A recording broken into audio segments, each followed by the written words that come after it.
Commentary on John 11, 1-16. John 11 opens with a moment of tension. Now a certain man was sick, named Lazarus of Bethany. V1. The narrative immediately draws attention to relationship. Lazarus is not a stranger, but one deeply loved. His sisters, Mary and Martha, send word to Jesus, not with a demand, but with a simple declaration. Lord, behold, he whom you love is sick. V3. This sets the stage for a revelation, not merely of power, but of purpose. 1. The illness that serves glory. VV 4-6. Jesus responds in a way that seems paradoxical. This sickness is not unto death, but for the glory of God. V4. Though Lazarus will physically die, the death is not the final word. The statement reframes the entire event. What appears tragic is actually instrumental. Notably, Jesus delays going to Bethany. This delay is not indifference, but intentionality. Love does not always act according to human urgency. Instead, it moves according to divine completion. The delay ensures that what unfolds cannot be mistaken for mere healing.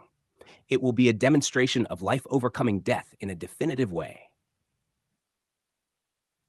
2. Walking in the light. V 7-10. When Jesus finally announces his return to Judea, the disciples are alarmed. The threat of stoning still lingers, cf. John 10:31. Yet Jesus speaks of walking in the day versus stumbling in the night. This is not merely about physical time, but about divine alignment. To walk in the light is to move in harmony with the will of the Father. There is no danger when one operates within that purpose. The fear of the disciples reveals their perspective, centered on external threat, while Jesus operates from a higher awareness of timing and mission. Hammer 3. Redefining death. VV 11-14. Jesus tells his disciples, "Our friend Lazarus sleeps." V11. They misunderstand, thinking natural sleep is beneficial. Then he speaks plainly, Lazarus is dead. Yet even here, the language of sleep is intentional. It reframes death not as an end, but as a temporary condition in light of what Jesus is about to reveal. Death in this context is no longer ultimate. It is something subject to interruption. This shift in language points to a deeper reality. What appears final in human understanding is not final in divine purpose. For your sakes, that you may believe. V15.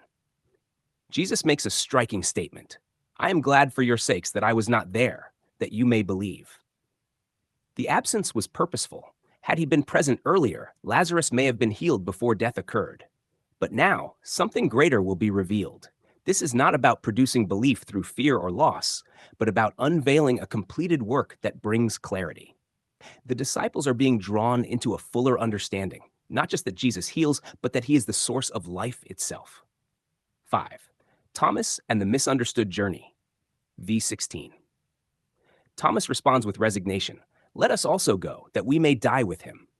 His words reflect loyalty, but also misunderstanding.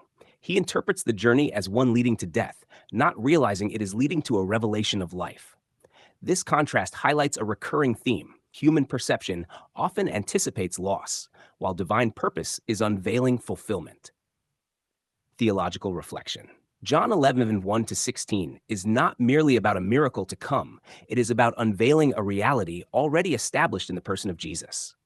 The delay shows that divine purpose is not reactive but complete. The language of sleep redefines death in light of life that cannot be overcome. The journey to Bethany is not moving toward tragedy, but toward manifestation. What unfolds in this passage points beyond the immediate moment. It reveals that life is not something to be attained later, but something present in him. Death, therefore, is not the final authority. It is a condition already subject to reversal. The disciples are being invited to see beyond appearances, to recognize that what seems unresolved is actually moving toward revelation. Summary, insight. John 11, verse 16 presents a shift in perspective, from urgency to purpose, from fear to alignment, from death to life. The narrative invites the reader to see that what appears delayed, lost, or final is often the very stage upon which life is revealed most clearly.